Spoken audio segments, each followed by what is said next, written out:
Okay, so I try something new here. I haven't done a lot of live videos as of late, and I wanted to just kind of ramble for a few minutes about All-on-4. Try something. There's a lot of people out there that are like me. They can't sleep, and so I end up getting on YouTube, and that's why this is my tribe here. And so I just wanted to, see who's up. I was going to talk about some stuff, and then if people had questions, I was going to answer. I figure if you're up on YouTube this late, then you must be like me. You must be a little crazy, right? So, well, for those that don't know a lot about my channel, I'm an all-on-4 dental implantologist, meaning that my practice basically is limited to doing implant surgeries and a procedure where we take out the teeth and we replace all your teeth, your whole smile, with all with one device. And so it's a life-changing procedure. I do it. I've been doing it now for my practice was started in 2013, and this is all we do. Occasionally, I'll do a single implant here or there, but for the most part, this is pretty much my passion, and so I try to demystify and try to help people, on this channel so that they can find the right doctor. Sometimes that is me, and oftentimes it's not. It's just another doctor, one of my colleagues in another state. So. I wanted to kind of, so again, if you decide you wanted to ask a question, you're welcome to. It looks like people might be getting on here. I hope my live chat, okay, I think the live chat is open. So often, the last few live videos I've done, it's either a smile reveal or it's a surgery. And sometimes I'm so distracted to what I'm doing, I can't really answer the question very well. I'm your typical man that can do one thing well at a time, right? It's like that whole... it's like I can point and shoot the buffalo, but I can't do that and make soup at the same time. So, all right. So I think that I'm going to start talking about some of the things that are just kind of that are on my heart right now. And seems like there's a lot of people doing this procedure. More and more doctors are doing this, and so there's kind of a flood of marketing in the community. And so one of the things I just want to talk about is how can you decipher, what kind of questions should you be asking a doctor when you're looking to have this, this procedure done. And so let me just show you, these are kind of some of the questions. One of the big questions to me is, Doc, how often do you do this procedure? A lot of guys are doing this, but they've only done one or two. And it's not that they are doing anything wrong. It's just oftentimes they haven't done enough of these to see patterns that could really lead to success or to failure. So got a question here. Let's see. This is from Revelation Flooring Group. Let's see. Hello. I need all my teeth replaced. I had a dental school in Baltimore, Maryland, removed some of my teeth broken off. I still have 10 teeth broken off at my gums. Wow. That sounds pretty uncomfortable, my friend. Yeah, this is one of those things where when you have All-on-4 is really designed for patients that, some people come in and they have great teeth. They just don't like the way they look. That's not necessarily a patient that's a great candidate for this. The ideal patient is someone that has lost a ton of bone and like teeth in the back, or their teeth are typically just so broken down, or they've had so many fillings in them and redone over and over again that oftentimes they just need to have the teeth extracted. And so rather than extract the teeth and go into a denture and then heal in a denture, you can have an All-on-4 procedure done. And an All-on-4 procedure, let me just kind of spell this out for you. So an All-on-4 procedure basically is where we take all the teeth out, and then let me come over here to the screen. Let's go to a different page here. This is okay. So when we're talking All-on-4, so we let's say you have, so this is the patient. Okay. Love my drawings. They're awesome. But this is the top of bone. There's going to be a sinus here and a sinus here. And then this would be kind of your nose. Okay. So this is the level of your bone. And so the distance between here and here, So this would be the level of your bone. This up here would be your sinus. The sinus is nothing more than just air, okay? So over here, again, you have a left and a right sinus, and that is just air, meaning that you can't place an implant up into there because literally you'd be into the sinus, and sinus has no support, okay? It's just air. So ALL-ON-4 is designed for patients that either have teeth and they need them extracted, or they have some of their teeth extracted, and oftentimes this sinus floor in the back is really low, meaning that it comes really low like this. And so the space between the sinus and the bone is really narrow. And so you can't put an implant back there. So what we do is the definition of ALL-ON-4 is we'll come in and we'll place an implant like this here. So it'll come and reach back this way and like this, and we'll have two in the front. So this is why we have the whole concept of ALL-ON-4, meaning that we have 1, 2, 3, 4 implants, and we have one device that is connected to all 4 of those. And that's where the strength comes from, is when you connect 4 things into one continuous bridge. Okay. Sometimes people will talk about ALL-ON-6. That would mean that you'd add in an extra implant here and here. You'll notice that we're tilting the implants back. Usually we tilt the implants back 17 or 30 degrees. That's the most common. And then if you have a system that's unique that can actually tilt back more, you can go to 45, and even some go 52 and 60. And it depends on what implant system you use. But the reason, again, that we're tilting back is because we're trying to avoid this sinus, okay? On the lower, it's similar.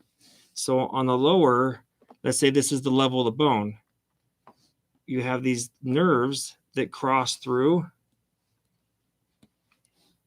So this is your nerve and it crosses through. So this is your mandible, okay? So now if it comes down to how close, what's your distance here? This is the level of bone you have. Again, this is the nerve. You can't go through the nerve. You can't put an implant down through it. So now we're going to tilt like this over the nerve, just like we did before. Make sure we don't hit the nerve. I'm better in surgery than, and then we do 2 in the front. And then again, one continuous device that connects them all together. And this device can be made out of lots of different materials, titanium, and my favorite, zirconia. But that's the concept. The concept is ALL-ON-4, meaning 4 implants that supports one bridge. And it also replaces the gums, and it replaces the teeth. So it's a full smile replacement. And we replace the gums and teeth. And if you have a really great doctor, it can actually help replace facial deficiencies too, giving you back your lip support. Okay. All right. Let me go back here and see if we have any questions here. Might have a question. So, all right.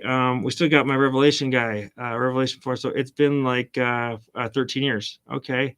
Yeah. I mean, in 13 years, most likely you lose quite a bit of bone. 13 years, here's kind of a little,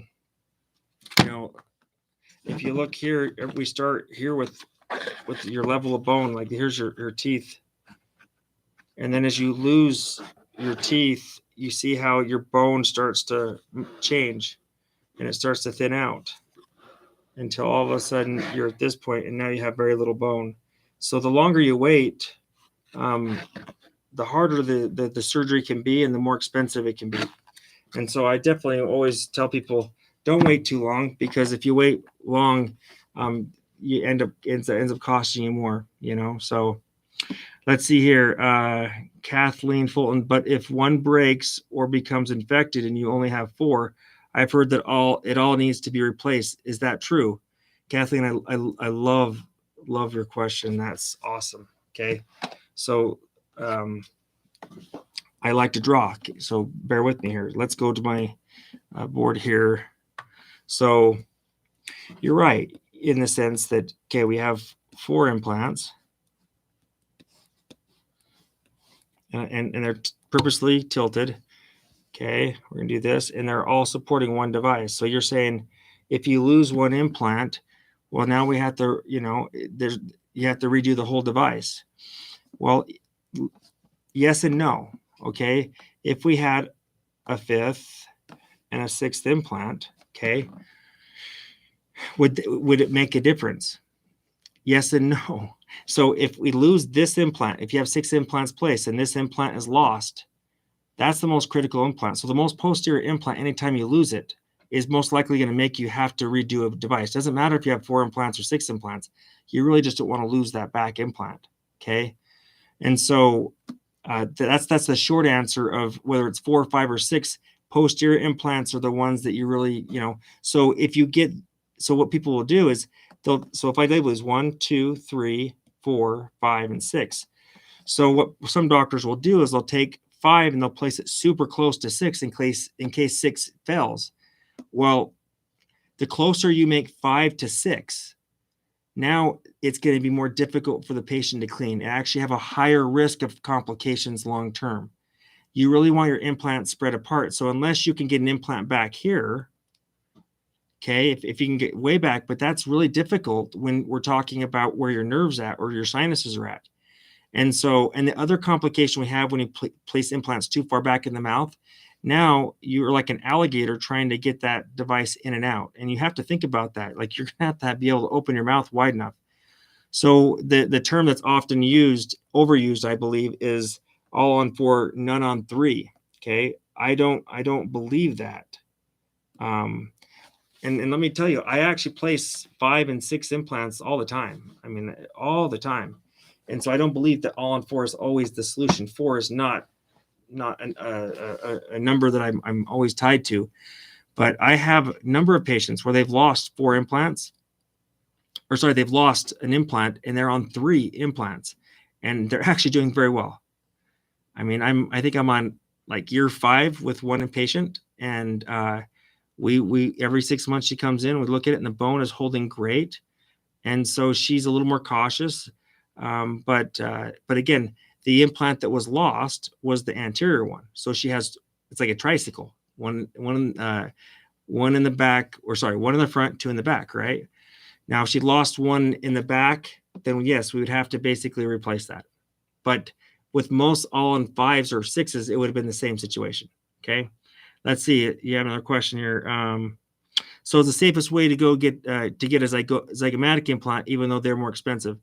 No. But I love that you asked that question, Kathleen. Let me just show you. So you're crazy. You're crazy. I love it. But I mean, who's up at 12 o'clock asking a doctor questions, right? But that's why you're part of my tribe. So this is zygoma implants. Okay. Let me turn this a little bit here. Hopefully you guys can see this.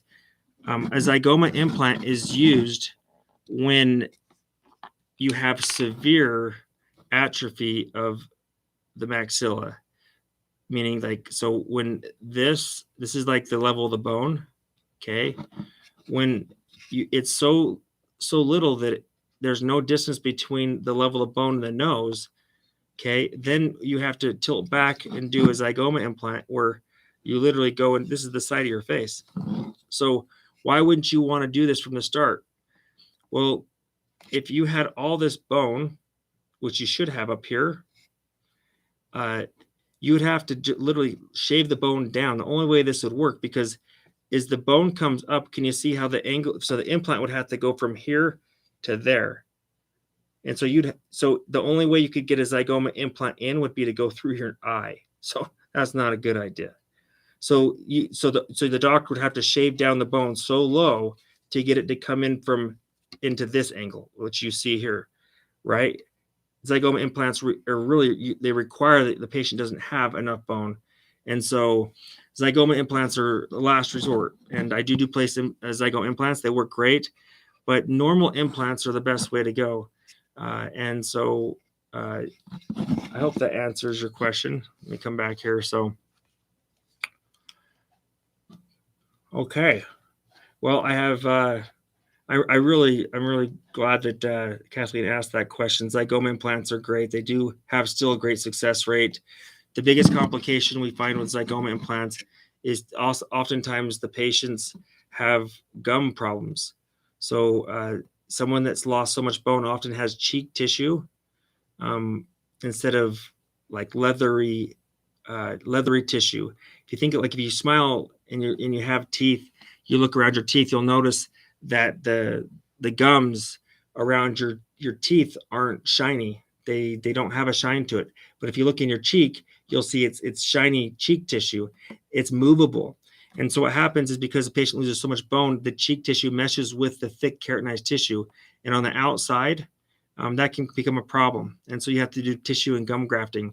And so I would never recommend having zygoma implants unless they are the only option.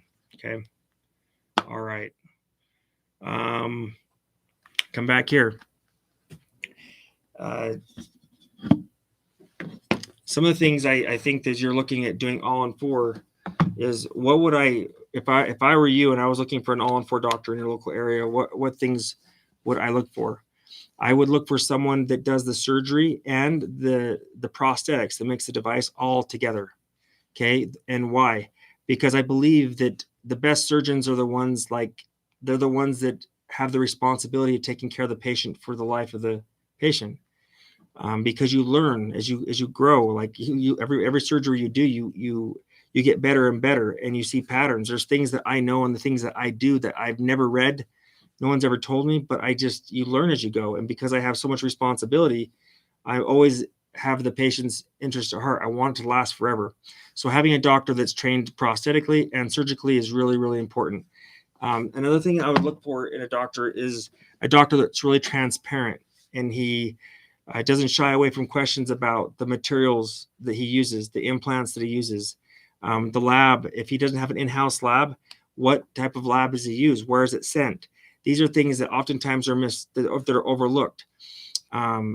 Sometimes we just take for granted that you get beautiful teeth, but what's behind the teeth? The difference between titanium bridge and a zirconia bridge is very, very different. One can last you a lifetime. The other one lasts 3 to maybe 5 or 6 years. And so it's a really, really big deal. Okay, so I've got a few more questions here. Let's see. Ronnie, so I already have a regular denture. Are they able to convert those to the clip-in ones? Okay, so the clip-in ones you're talking about like a snap-in denture. Okay, so you have a denture, and let me just, for those who are on here, I'm all about trying to catch everyone up here, right? Okay, so here's a denture. Okay, what defines a denture?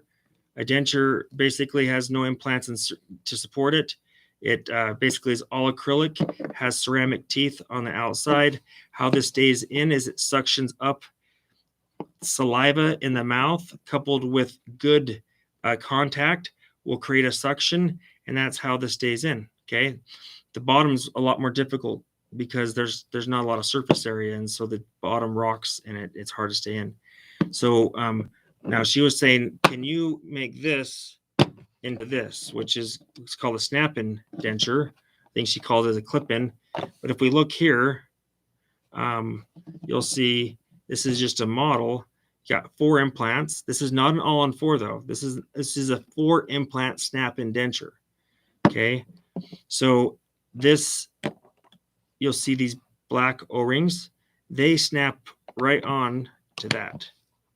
Okay, so your question, Stephanie, I believe, was it Stephanie? Oh, Ronnie, was, can you convert something like this into this?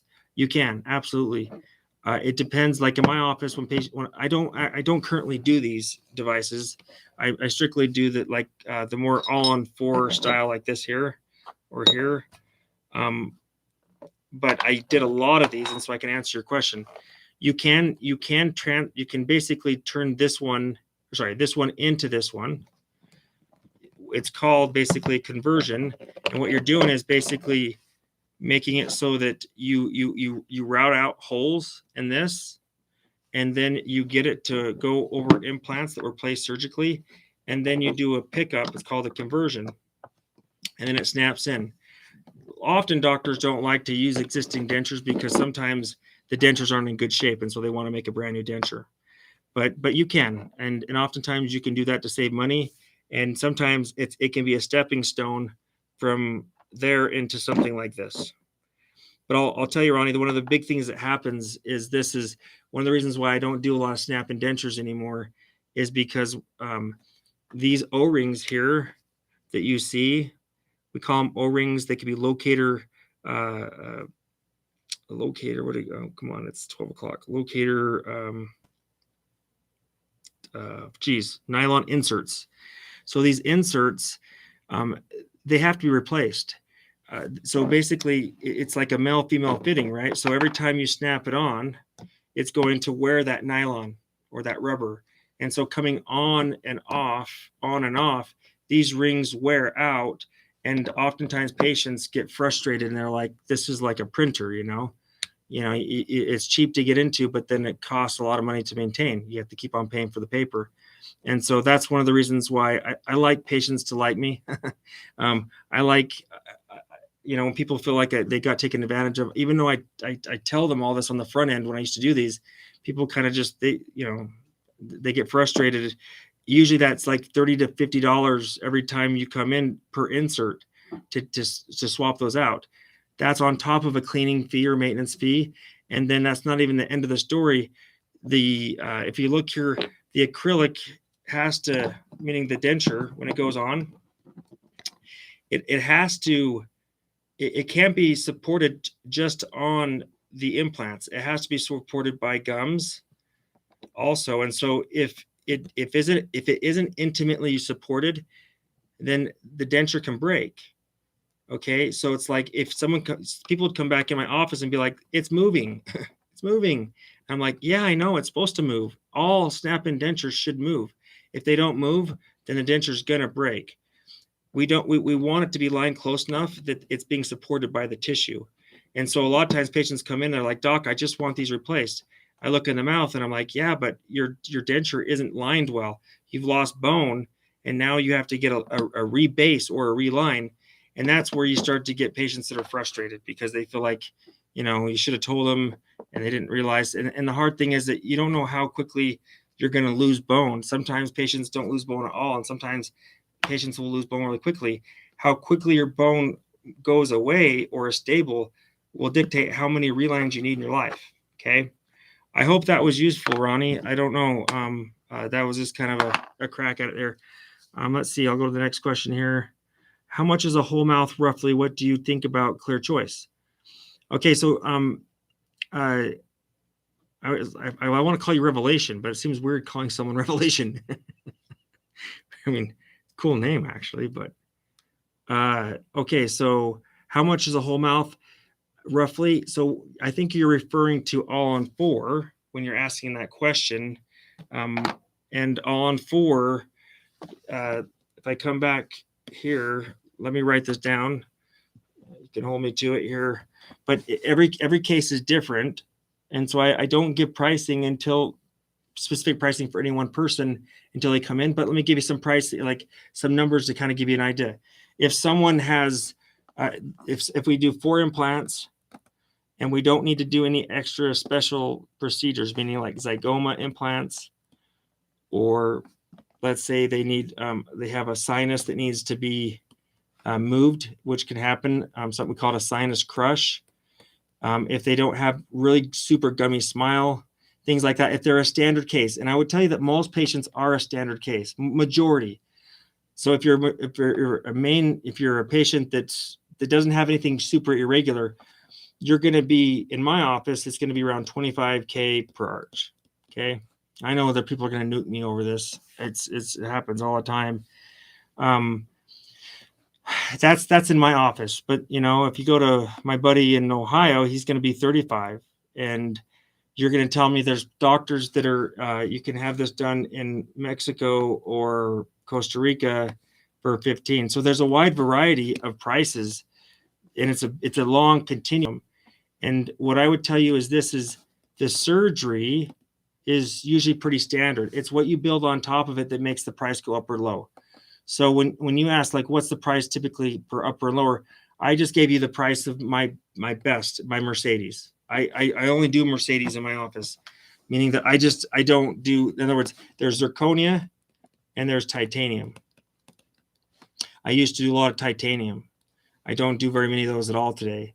And so the zirconia is the price I was telling you. Okay. The titanium, when I was doing it, was 22.5. Okay. They give you a reference. So most people are like, zirconia is so much better than titanium. They'll typically pick that one.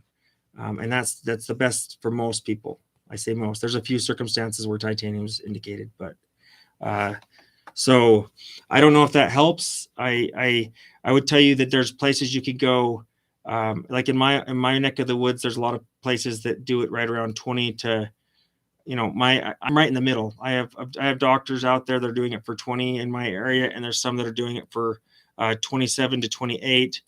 I do mine. What makes me unique is I design all my cases. I have my own in-house lab.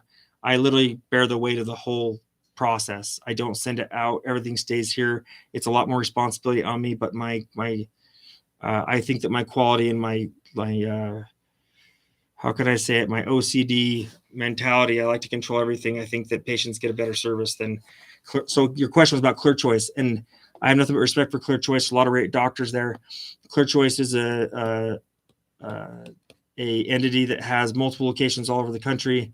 They actually have done a great job educating patients all over the place, and so I actually appreciate what they do. Depending on what place you go to, it depends on what doctor you're going to get. There's good doctors everywhere. There's bad doctors everywhere. I like to think there's more good doctors than bad, but their approach is different than mine. You're going to have a doctor that does surgery, and then you're going to have a doctor that does the prosthetic or the restorative doctor. Okay. And then inside each of these centers, they usually have a small lab that basically does the temporary. As of late, and I could be wrong, I mean, depending, this is as of a few months ago, they did do zirconia, but the zirconia is sent to California at a big production lab to have it done.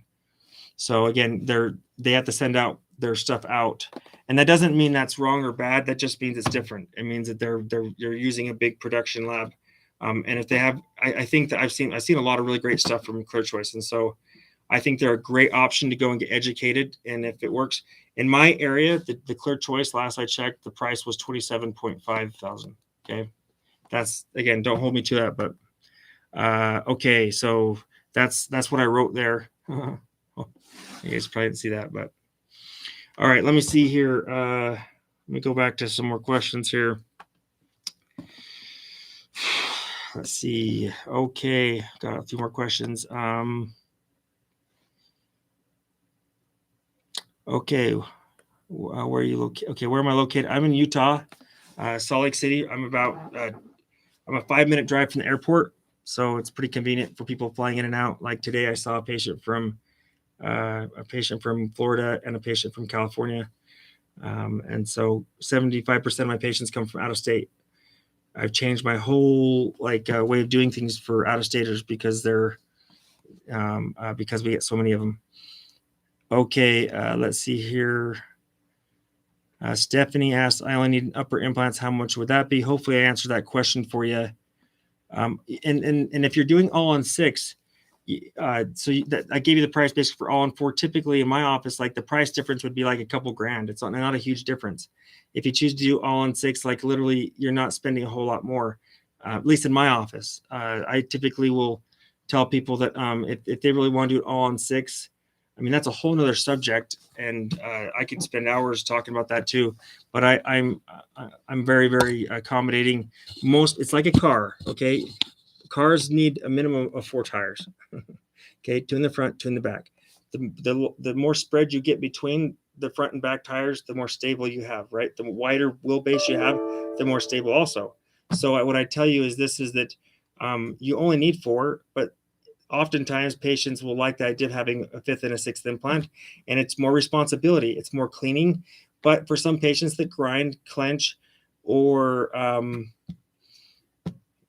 that's pretty much the biggest things. If you're grinder or clencher, but you have to be willing to do really good job cleaning, because when you add more implants into a tight space like that, now you have more nooks and crannies for food to get into. And I have a tough time just getting my patients to clean 4. And so a 5th and a 6th is more responsibility. So okay, let's see here. Sure appreciate all you guys. You guys are all crazy for being up this late, but Let's see. Okay, Kathleen, that is an implant retained denture, right? So that was this what I was showing you here was this was a snap-in denture. It's removable. That is not the same thing as a fixed all-on-4 bridge, where this one here literally has screws that hold it down. It does not come out of the mouth. It is 100% fixated in the mouth. Whereas this one here, a patient can take in and out. This one here is fixated. This is a full bridge, right? Look at the difference in material, right? One is really bulky. Why is it bulky? Because it needs the bulk for strength, and it also needs bulk because of surface area. It needs, the more surface area it has, the more retention it's going to get, more surface adhesion, right? And so that's why a snap-in denture shouldn't look like a fixed all-on-4 device. And if you cut down these flanges and all you have like is just a snap, you have a recipe for a broken snap-in device. Okay. I have had patients in the past that will take a Dremel and they'll grind it down, and they think that they've somehow cheated the system until crack, and then it's a sad day. So, okay.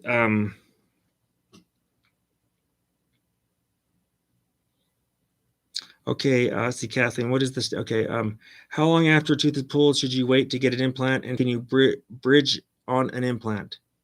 And can you bridge on an implant? So typically, so if you have a tooth pulled, usually you're going to want a good, I mean, at least 4 to 6 weeks. That would be like the earliest, because otherwise you have a really high risk of infection.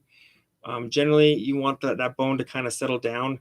The best time to place an implant is at extraction. I mean, for me, I'm always trying to get an implant in. If I do, and again, we're talking about single implants now, but typically patients, the old school way of thinking was that we should graft, wait 6 months, and then place an implant. That's not what we believe now. That's a kind of an old way of thinking.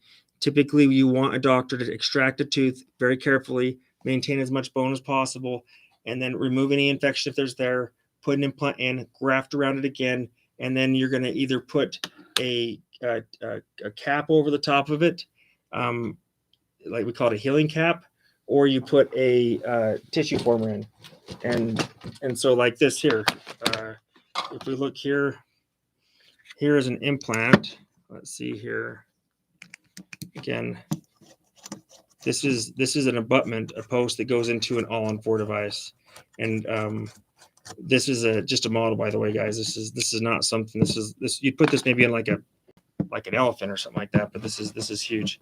But if I put this here at surgery, you can basically place something that is a cap that goes over this, or you can place something like this, which is called a tissue former. This is going to stick up out of the tissue, and it's going to basically hold the tissue out so you don't have to come back and cut the tissue open to get to it. Okay, so hopefully that helps. Just trying to, hopefully these questions are helping a little bit. Ronnie, you're welcome. Thank you for watching. I'm glad that was useful. And I'm glad you're here. We'll take newbies. Let's see here. Is a sinus crush the same as a sinus lift? No, it's not. But I'm glad you asked. Who is that? A sinus crush is not something that is necessarily really talked about much. And let me just explain to you what it is if you're interested. Just let me show you here. Again, I'm a person that needs to kind of draw things out here. So let's go here. I'll show you. So if you have a sinus, so let's say this is your bone. We're going to call this your bone level on the top, and let's use this is your nose. Okay, your eyes would be up here like this. Everybody has this space here that we call a sinus, which is really just a big pocket of air. Okay, so you got your sinus equals air. So a sinus lift, what's it? So the question, if you're just hearing this first time, is what's the difference between a sinus lift and a sinus crush? Okay, this is a really complicated question, and I'm going to try to explain it. A sinus lift is basically where we need, so this distance between the sinus and the bone, again, this is bone level, this is sinus floor, means we need that sinus to go up. Okay. But so we basically have to move this line upward, but when we move it upward, we're basically going to make a hole in it and push the membrane. So the sinus is made up of a bony part, but inside of it, there's this membrane. It's kind of like a balloon that lines the inside. And so we push the membrane up and over, and then we try not to break that membrane. You know, it's kind of like a water balloon, right? We kind of reflect it out, we push it up, and then we throw a bunch of bone inside of there. And this bone that we put in there basically becomes calcified. And now, after waiting 6 months, we'd go in, and now that this line that was here is going to be up here. Now we can go place an implant and would go up in this area. That's called a sinus lift or a sinus augmentation. A sinus crush is different. A sinus crush has to do with a smile line. And for someone that has this is someone that has a really gummy smile, meaning when they smile, there's a window, right? Let's say this is the bottom, okay? And let's say, so to give you an idea here, we got teeth on the top like this, tight teeth on the top, and we have teeth on the bottom here, okay, right? So this would be like your two front teeth. When you smile, there's this window that you see. So when you look and you smile, you show so much gums. When you smile, the amount of gums you show, if your gum smile line is above the floor of your sinus, do you see, like, that means that when we look this way and you smile, you have a really big gummy smile, and it goes back and it actually transects the sinus. Now you're a patient where we have to move the whole sinus up. We're not talking about just a little area here. Now we call it a sinus crush, because literally we're going to take and crush the sinus so it goes, the whole thing's going to move up. So this is going to go to there, go to there, go to there, and literally it's a really hard procedure to do, but you have to move it up. Why? Because our device has to occupy that space. You don't want the transition line, meaning the line between the device and your actual gums. You don't want to see that. If you see that, it looks horrible, and that's what it will embarrass the patient. And so the only way you can handle that with patients is if you do a sinus crush. But most doctors don't know how to do that, and so what they'll do is instead of doing a sinus crush, they'll just take an ALL-ON-4 and they'll create a flange. So it's like they'll add. So like this is an ALL-ON-4 here device, right? It's a bridge. And what they do is they'll basically, to hide the transition line, they'll move, and they will. So if we look here, they'll take this and they'll move it up higher so that it has a flange like a denture. But the biggest problem now is that now you can't clean it. And hygiene is the biggest problem with ALL-ON-4, meaning that patients either have a device they can't clean because it was poorly made, or they just simply haven't been taught how to clean it. And they're doing a poor job, and they won't know about it until all of a sudden it's too late. And that's my worry. That's what weighs on my mind. So many good doctors out there that just haven't been trained right or haven't had enough experience, and they do things like that. They do a big flange, and the patients can't. I had a couple patients from Oregon just this last month or 2 months ago. Same thing, where they had this device that was made that was just horrible. Their gums were swollen. Their gums were always hurting, and I basically had to take out the implants and start all over again. They paid $70,000, I believe, for this device and implants, and then we had to start all over again. So what's funny is that they didn't ask the doctor for their money back. They're such sweet people. They just said, he's a really nice guy, and I don't want to cause any problems to him. I just wanted to have someone do it for me right. I thought that was really sweet of him, but most people can't afford that, right? Okay, I can tell I'm slowing down. I need a little bit of water here. I aim to please here. Let's see what other questions you have. Okay, so yeah, I'm in Utah. What the heck is a sinus lift? Hopefully I answered that question. Any advice to keep teeth healthy? This is from Anne Frank, Elon Musk. Cool name. Any advice to keep teeth healthy besides brushing and flossing? Wow, that's a good question. Brushing, flossing, night guard. Wear a night guard. Have a night guard made. A lot of people grind their teeth. If you had a night guard, it would help protect so your teeth don't have fractures in them. And so if it helps protect your teeth when you're asleep, because we're all bad people when we sleep, meaning our teeth sometimes under stress, we just clench and grind. And so even if you don't do it during the day, at night, you can do it and you wouldn't know about it. And people say, well, my husband doesn't hear me do it. Well, I'm telling you, you don't always hear it, but there's damage. So putting a night guard on could save you a ton of money. It could save you thousands of dollars. Okay. I put night guards on all my patients. Okay. Let's see what else here. Thank you, Mindy and Stephanie. I need my teeth pulled. Some has a root canal. That tooth has fallen out. Do I get oral surgery first, then dentures, then implants?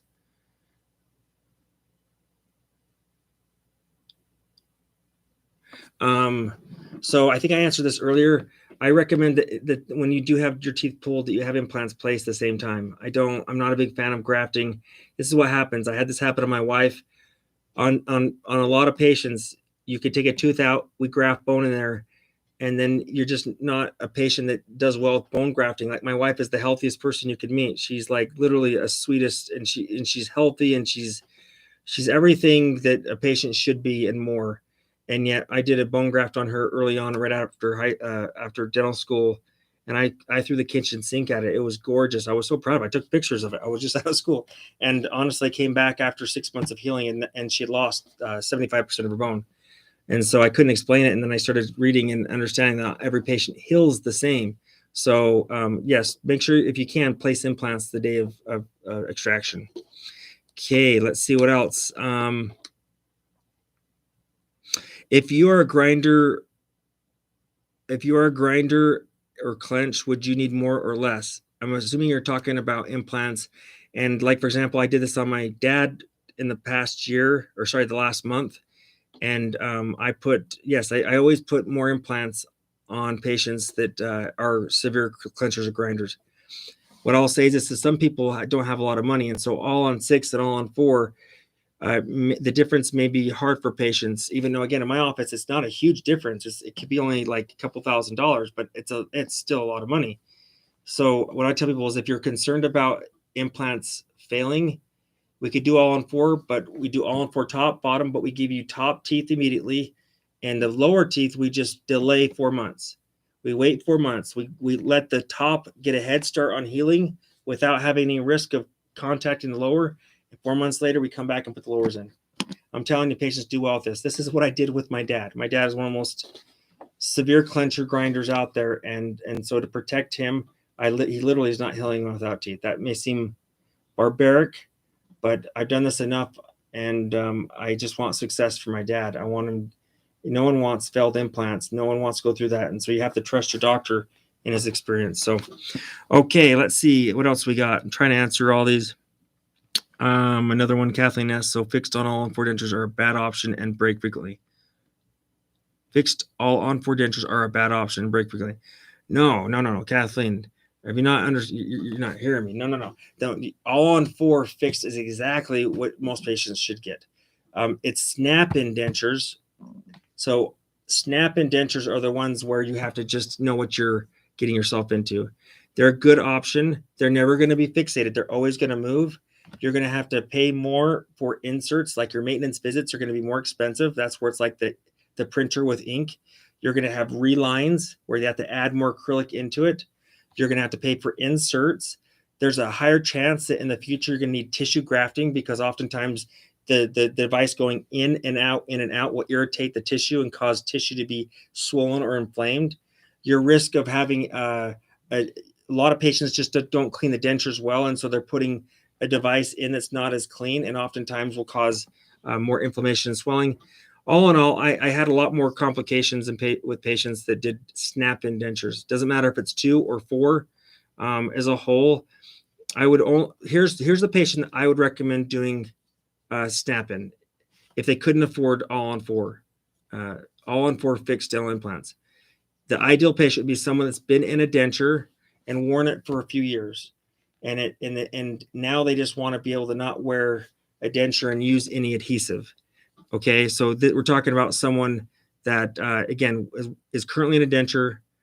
They know what it's like to wear a full denture, and they'll appreciate the fact that now they can snap it in. It's still going to move, but they're not going to complain the fact that it moves. The fact that it stays in, you can still eat with it, but you're not eating the same way as like when you have natural teeth or when you have an all-on-4 fixed device. When you eat with those devices, you have like a cow action where you're doing this. Okay, when you eat with a denture or a snap-in denture, now it's like you have to put food on both sides and you're eating together because you have to balance it. It's like you're balancing a teeter-totter. Okay, so I don't know if that helps a little bit. There's another video I think that I've done way back that talks more about those. So, all right, let's see here. What else? If we got other questions here, I only got a few minutes more here.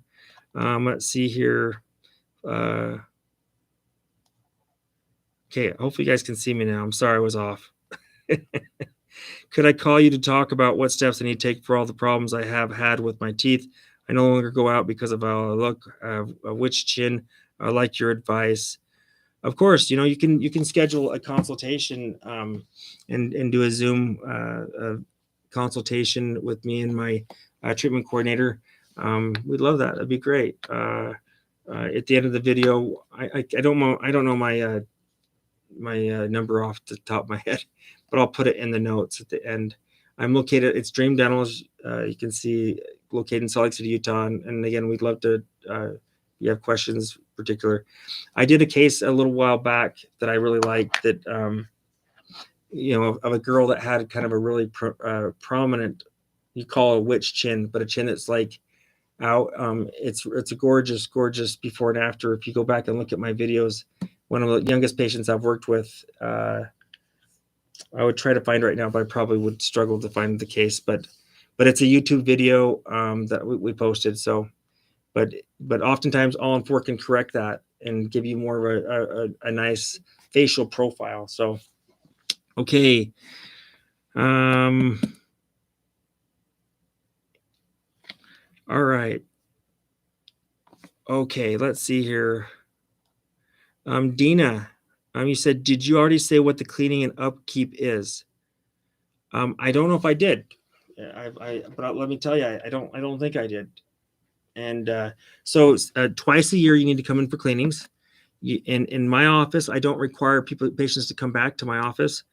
But what I do is I have a kind of a warranty. We call it 25-75 warranty, where I will assume 75% of any complications or risks in the future, as long as you come back every 6 months for me to see it. I'm not passionate about hygiene. I don't enjoy it. It's not something I necessarily love to do, but it's a morally, ethically right thing to do. It's one of the biggest indicators, I believe, that if you're looking for a good doctor, if he doesn't do hygiene, I wouldn't sign up with him. And if he does hygiene and his prices are so outrageous, then that's another indicator. It means he really doesn't want to do hygiene. So I think that if you do this type of work, you really should try to be available to take care of the patients. But a lot of my patients come from out of state, and it's hard to come in every time. And so I tell them, you just got to find a really great doctor or hygienist to take care. I have actually a checklist that I give my patients to give to their hygienist and to know like what I'm looking for, what I do in my protocol. Okay. As far as price for me, as far as cleaning, it's $150 per arch. Okay. So you're basically going to spend, $600 a year. But you look at that may seem really expensive for some people, but you think about it, it's like insurance. If you have something that goes catastrophically wrong, as long as you're coming back, I want to see it. If I see it, I can deal with the problem. You spend so much money, I believe I'll notice it and I can get you back on track right away. And so I think it works well for me in my office. Okay. So how long do all-on-4s last? Okay. So and this is from Mindy. Mindy and Michael love Vegas. I love Vegas. Okay. It's actually where I proposed to my wife, right in front of the Bellagio, right? So romantic. Biggest mistake of my life, but no, not the marriage. The marriage was not a mistake. I would have proposed somewhere else. So, but I digress here. What was your question? Oh, how long do all-on-4s last?